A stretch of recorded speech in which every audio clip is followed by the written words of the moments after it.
What is up, team? Welcome back to the Red Storm Rap Reaction Podcast. I'm Pat Kane, and St. John's is now 1-4 in the Big East. They lose their fourth straight game to Marquette. You guys saw it last night. I know I'm 24 hours behind. I apologize for the not so rapid reaction. I did watch it late last night. Started about 10:30, finished around 12. Um, First half was nice to see. Some good offensive performances, but we all felt it slipping away. We all felt a little bit of fool's gold feeling when we were up by 7 points after shooting close to 70% in the first half.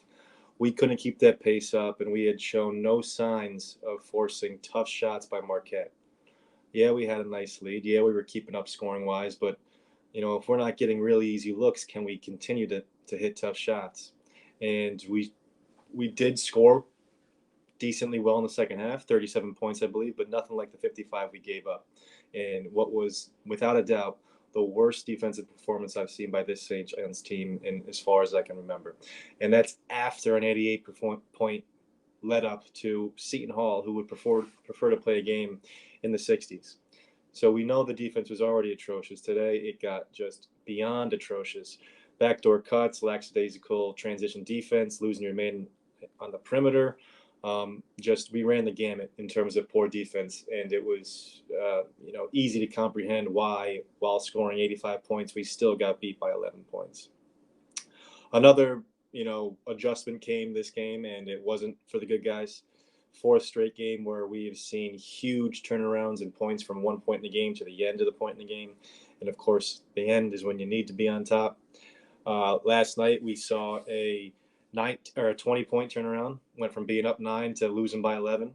We saw a 32-point turnaround against Seton Hall, being up 10, losing by 22. We saw a 26-point turnaround versus Villanova. We were up 11 points at one point, um, lost by 18, I believe. A 19-point turnaround versus Xavier. So it just has been a bad habit and easy to predict it happening. We've come out at least with some decent energy or game plan, but we've been all right for the first 10 minutes of the games. Sans that Xavier run where they pummeled on us pretty early.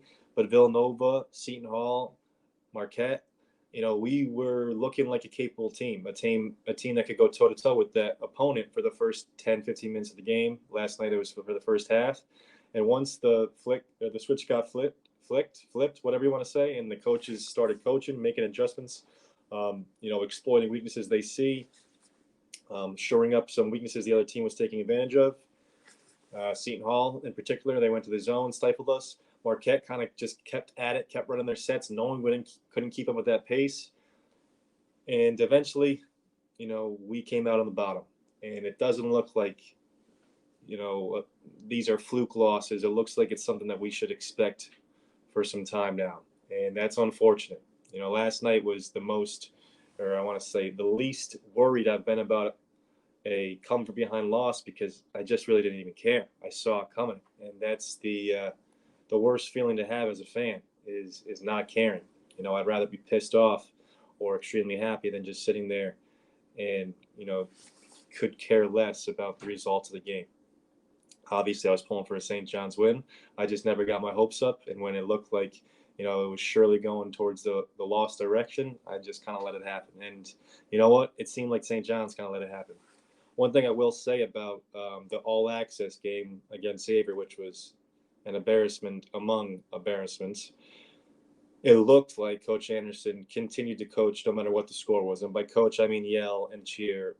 I don't know about direction or structure, but at least he was showing passion and cheering the guys on, motivating the guys to move forward. And that was about the least I could give him. Last night, it looked like he laid down with the team. There was times where he was doing the old Mullen lean up against the scores table, not saying much. He looked worn out and worn down, and the fans seemed worn out and worn down. Even when we were up 7 points at halftime and playing well, they never seemed quite into it. Obviously, you see the stuff with the bags on the heads and fans getting pissed off, and rightfully so, they're upset. Rightfully so, they're upset. Excuse me, but that's not a good look. Obviously, not a good look for the players, not a good look for the team. You feel bad for the players who were out there giving it their all. Last night, I thought there was times when we weren't giving our all. There was, we kind of got down by 10 or so points. We put a couple fights into it, but defensively we were really there. It seemed like we needed to get within 3 or 4 points to really, ramp it up. And this team has shown us that just a run here and there isn't enough to get wins. And a good start here and there isn't enough to sustain it. We need to see adjustments. We need to get see a better idea of what we're trying to do offensively. I'll start by just bringing up AJ Storr again. Probably our most pure, talented perimeter player. Best shot. He's an athlete. Not the total package offensively. He's got a lot to work to do on the creative side of it, but finishing, scoring. We haven't got him consistent looks or consistent minutes, and I know he's been poor on defense. Last night was was just the same, unfortunately, defensively. But again, most guys were getting beat defensively, so you can't just point at AJ. But we gotta be more creative in how we're going to use him. Let's look at Marquette last night. All those guards were dribble handoffing. I'm not talking about a weave up top, 10 feet above the three-point line where no one has to guard you. I'm talking about attacking the wing with a dribble handoff, attacking the defender with a dribble handoff. All those guards were setting screens, ball screens, back screens. Have we seen a screen by AJ? Have we seen him set a back screen to get a cutter open? Have we seen him set a ball screen for a pick and pop? Just because he's not a 6'11" guy doesn't mean you can't set screens. It makes defenders talk, communicate, switch, react, puts them in positions where they might have to guard two guys. We see the same high ball screen over and over again. And yeah, that's something we should utilize, but it's not the most difficult thing to guard, when we don't have shooters on the perimeter. The reason why the pick and roll is so effective against us because it's the offside wing. When he lifts on that pick and roll, he forces our help defender to choose. Are we going to help the roll man in the middle or stretch out to the perimeter? And we extend so high in the perimeter that middle man, the help man, is left in no man's land. And too often times he's got to hedge too far towards the middle to take away the roll, leaving the guy in the perimeter wide open for three. We see that all the time. I don't have to go into too much detail about that. But on the flip side, when we're on offense, that help guy doesn't have to help or worry about helping off nearly as much. They can sink in the paint, knowing that we're going to sink or pass it to Mathis or Wasu. And even when they are, hot from three, they take forever to get the shot off. It's not like you really got to worry about giving them too much space. You can close out, and then it's kind of just letting them shoot if you want. Posh, Corbello, we know the deal there. So, I'd love to see some creativity in terms of how we can get AJ involved in particular and just our guards more useful setting screens for each other. It doesn't have to just be Soriano. We can get more creative. Those two passes at the top of the key on near back-to-back plays by Soriano last night were nice. Good to see Posh get aggressive in scoring in other ways. You need him to be aggressive. He came out looking to shoot. When I say aggressive, I don't think he needs to have a quick trigger from three, but he needs to be aggressive in terms of needs to make sure people are guarding him. I feel like they have to guard him. I hit those first 2 threes yesterday. A lot of people are going to say, addition by subtraction without Capello. I think that's a little bit premature. I think it was just 2 shots that he's been taking all year. He happened to make them. We saw in the second half, he didn't have a great game. We saw the game before when they split up minutes between him and Corbello. He didn't have a great game. So I don't think we can just point to Corbello as Posh's reasoning to struggle. Maybe it's a factor. I won't fight you there, but there's a lot of this that's on Posh. And if there's any hope for us to turn this season around and make it somewhat competitive, it's going to be Posh playing much better than he has. Wusu played a really, really good game last night, got the start of the point guard position. And, aside from Soriano, who had an amazing first half, he was our best player for the whole game, for the, first and second half combined, the best all-around game, at least. But still, he had plenty of defensive lapses, too, where it looked like he was beat and getting beat backdoor. That was pretty much everybody out there. It's just you're not going to win games in an even possession game with Marquette who can score more, especially when they win the turnover battle. We had 16 turnovers that are 14. So are we a better offensive team than them, a better defensive team if we're not turning them over? The answer is no to both those. And, you get beat by 11 on your home court after being up by 7 at halftime. You got your ass beat. When it came push to shove, you got your ass beat. And it's becoming par for the course, which is unfortunate. We will be going to Providence, a tough place to play. They play Connecticut tonight. That should be a battle. Depending on how this game goes, might have some effect if they're really riding high off a big Connecticut win, or if they're down off a loss. Who knows? We got to stop worrying about the other team. We got to come out and take it to them. I do not feel confident going to Providence and getting a win on the road. Our back is completely against the wall. Again, I'll say it again. Basketball is a crazy, unpredictable sport. You never know when momentum's going to switch. But seeing what we've seen, you're already starting from a hole. From the coaching perspective, from a talent perspective, from a cohesion perspective, we are starting in a hole, and we got to get hot early, and then we got to get some sustained success, not luck success, not bad shots going in success. Executing on offense, getting stops on defense that aren't reliant on, BS steals too much, or else you're going to be just trying to hold off teams from early leads, and eventually they'll catch up to you. We've seen it all before. Seen it this year. We saw it against Villanova in the Big East tournament last year. We've seen it before then. Just not a sustainable way to win. It's unfortunate. It really is. This is the second game in a row where Mike Anderson had to blow a timeout before the 16 and under timeout in the second half. So after all the halftime speeches, after all the adjustments, after coming out of the break, 2 games in a row, we couldn't make it to the under 16 timeout without calling a timeout.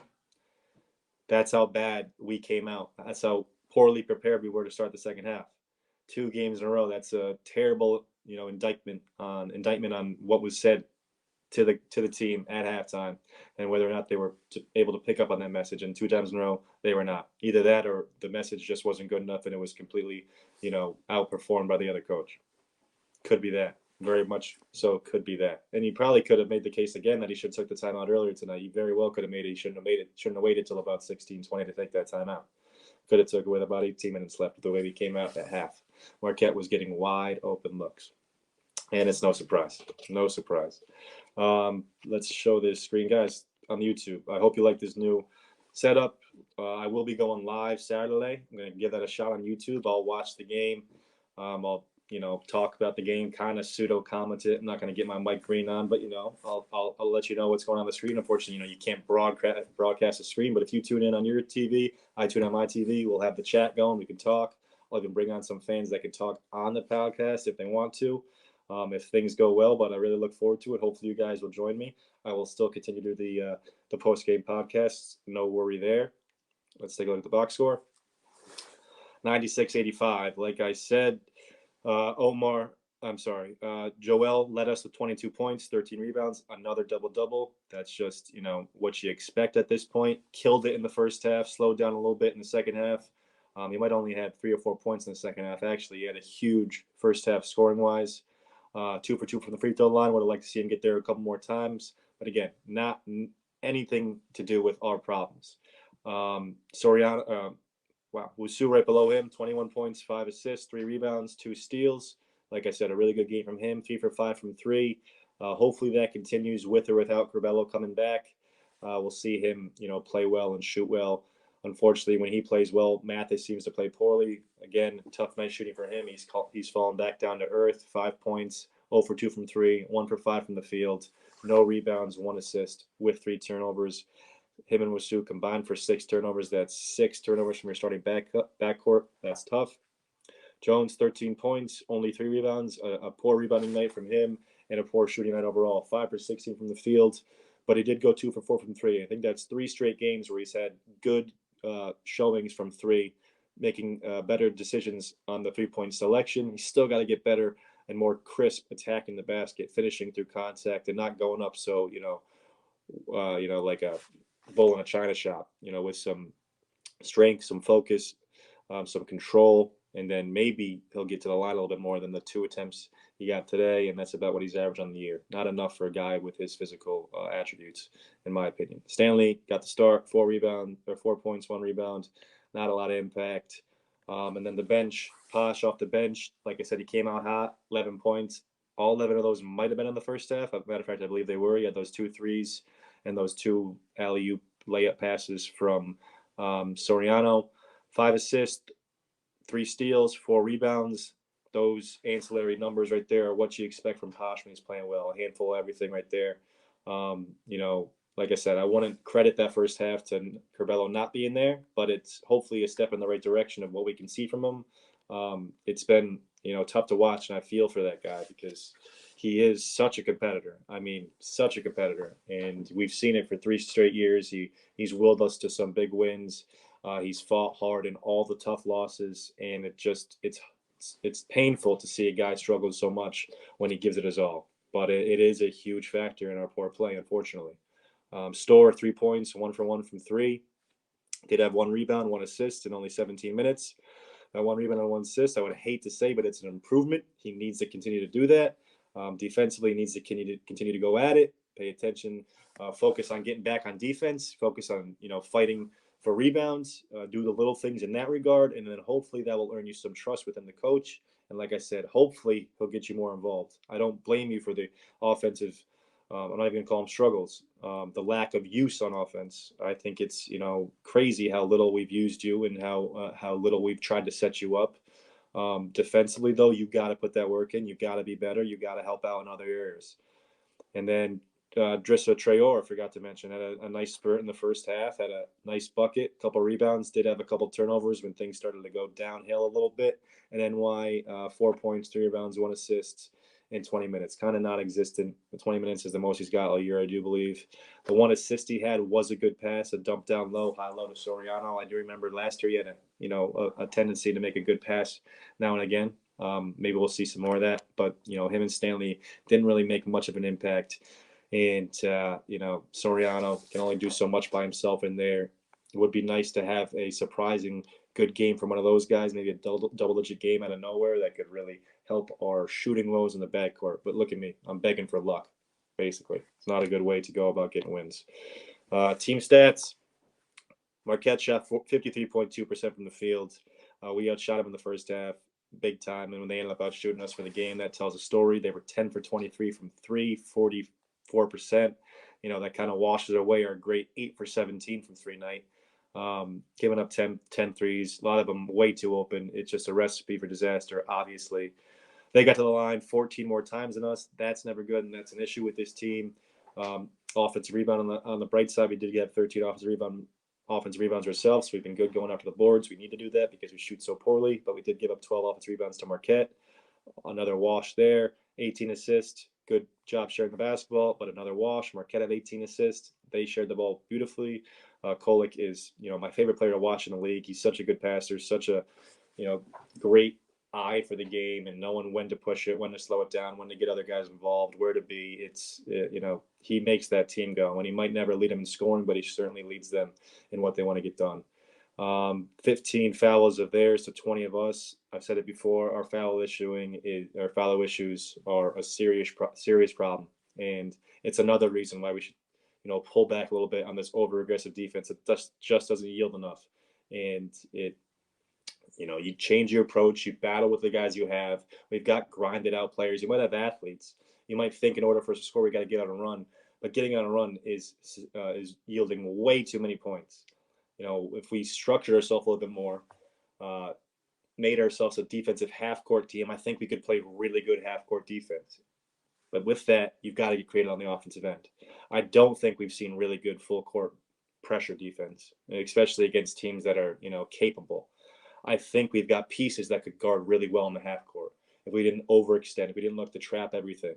Wusu, Mathis, Posh, Curbelo, all really quick feet, all strong defenders. Soriano can anchor the post, but if he's outside extended, like that fourth foul he got trying to guard Kolek 80 feet from the basket last night, he's going to get into foul troubles and it's going to lead to open threes. So you're going to have to concede a little bit, I'm afraid, Coach Anderson. You're going to have to give up a little bit of the style and adapt to what will work for this team because you might not get another chance. It's starting to look that way, and there'll be plenty of people that are hoping it's the case. I'm hoping we can still get some wins and make this season somewhat enjoyable. I don't want to come on here after all these losses and hear from the fans. Trust me, it's the last thing I want to do. But it's looking more and more like that might be the case. But guys, thank you for tuning in. I do really appreciate it. I can't say it enough. I hope you guys join me Saturday, 12 o'clock on YouTube Live. I hope you guys who are listening to the podcast through Apple Podcast or Spotify, join the YouTube page. Take a look there. Keep continuing to listen to the podcast. Those won't stop. For Justin Burrell, this has been Pat Kane, Red Storm Rapid Reaction Podcast. Peace.